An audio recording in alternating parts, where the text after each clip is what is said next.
it chapter by chapter, one bite at a time. So many adventures and mountains we can climb. Take it word for word, line by line, one bite at a time.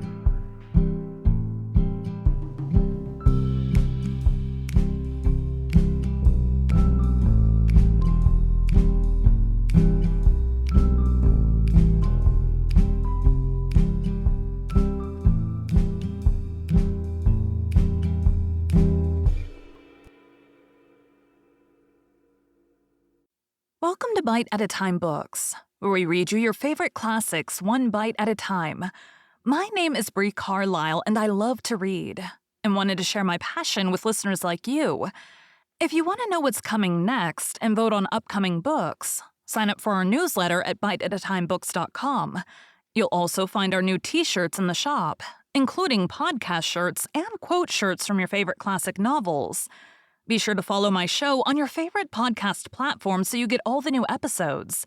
You can find most of our links in the show notes. But also our website, biteatatimebooks.com, includes all of the links for our show, including to our Patreon to support the show, and YouTube, where we have special behind the narration of the episodes. We're part of the Bite at a Time Books Productions Network. If you'd also like to hear what inspired your favorite classic authors to write their novels, and what was going on in the world at the time, check out the Bite at a Time Books Behind the Story podcast, wherever you listen to podcasts.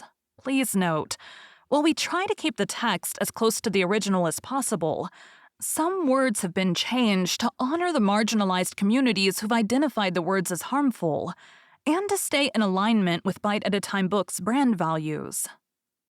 Today we'll be continuing The Strange Case of Dr. Jekyll and Mr. Hyde by Robert Louis Stevenson.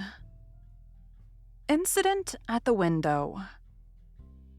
It chanced on Sunday, when Mr. Utterson was on his usual walk with Mr. Enfield, that their way lay once again through the by-street, and that when they came in front of the door, both stopped to gaze on it.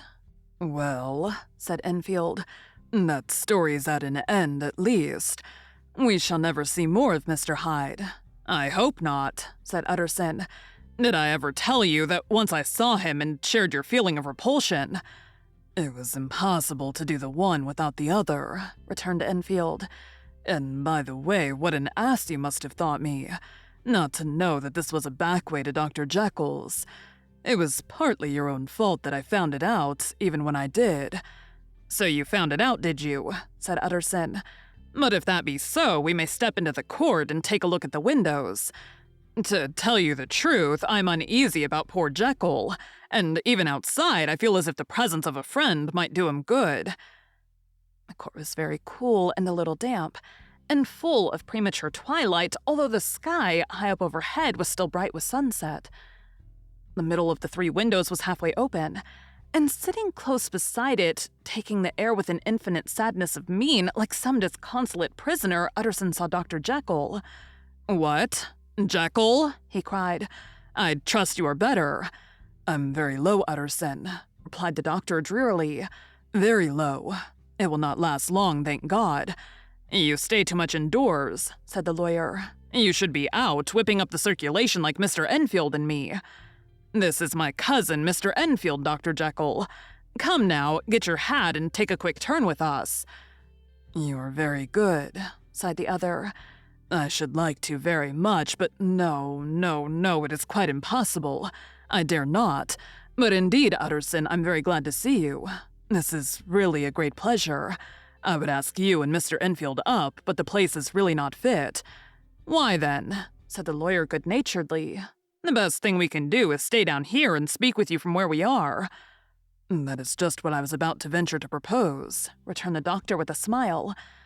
But the words were hardly uttered before the smile was struck out of his face and succeeded by an expression of such abject terror and despair as froze the very blood of the two gentlemen below. They saw it but for a glimpse, for the window was instantly thrust down. But that glimpse had been sufficient, and they turned and left the court without a word. In silence, too, they traversed the by-street, And it was not until they had come into a neighboring thoroughfare, where even upon a Sunday there were still some stirrings of life, that Mr. Utterson at last turned and looked at his companion. They were both pale, and there was an answering horror in their eyes. "God forgive us! God forgive us!" said Mr. Utterson. But Mr. Enfield only nodded his head very seriously and walked on once more in silence. Thank you for joining Bite at a Time Books today, while we read a bite of one of your favorite classics. Again, my name is Bree Carlile, and I hope you come back tomorrow for the next bite of The Strange Case of Dr. Jekyll and Mr. Hyde. Don't forget to sign up for our newsletter at biteatatimebooks.com and check out the shop. You can check out the show notes or our website, biteatatimebooks.com, for the rest of the links for our show. We'd love to hear from you on social media as well.